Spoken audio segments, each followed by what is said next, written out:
What's the deal with Jeff Sneider?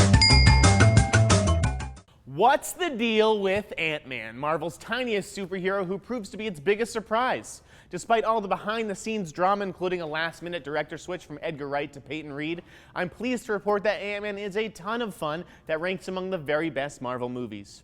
I've been very vocal in my support of Ant-Man, which brings a fresh perspective to the superhero genre. I've grown tired of invincible slabs of muscle punching people to solve the world's problems. Not only does Ant-Man offer more laughs than Marvel's funniest films, Iron Man and Guardians of the Galaxy combined, but it also features a hero with a family who must use his brains to outwit his enemies. Paul Rudd was always an outside-the-box choice to play Scott Lang, but he proves to be a valuable asset to the MCU, providing the rugged good looks and mischievous charm necessary to make us root for him.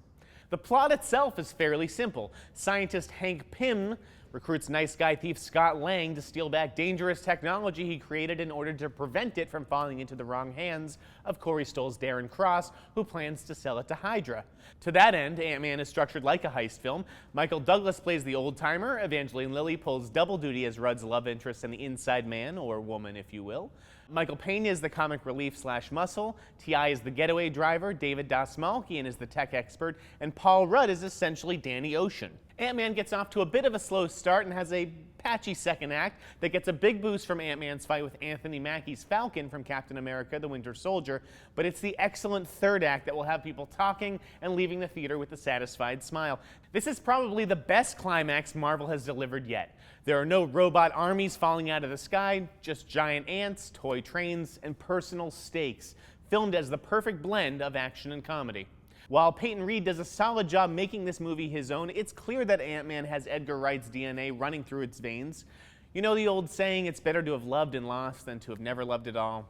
Well, Edgar is all over this movie, and it's better off having had him involved over years of development and pre-production than not at all.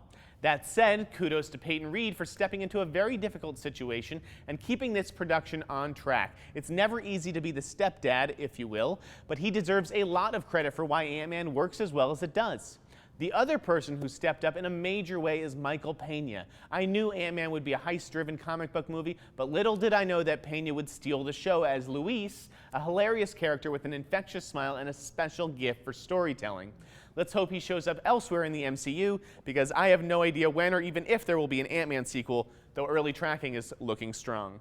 Ant-Man won't make Avengers Age of Ultron money, but it is way better than that movie, and it tells a complete story rather than spend time setting up sequels or laying the groundwork for other elements of the MCU, though it's still a very important part of that epic blueprint. There are some abrupt tonal shifts, but Ant-Man has plenty of heart, and that goes a long way for me in these kinds of movies. Make sure you stay through the credits to catch 2 bonus scenes that shed a little light on the future of the MCU, and next time you see an anthill, show a little respect, walk around it. You don't want to get those guys on your bad side. I'd love to shrink the wait for you, but Ant-Man won't crawl into theaters until July 17th, so just hang tight, Marvel fans. This has been What's the Deal with Jeff Sneider. Follow me on Twitter @TheInSneider, and thanks for reading TheWrap.com.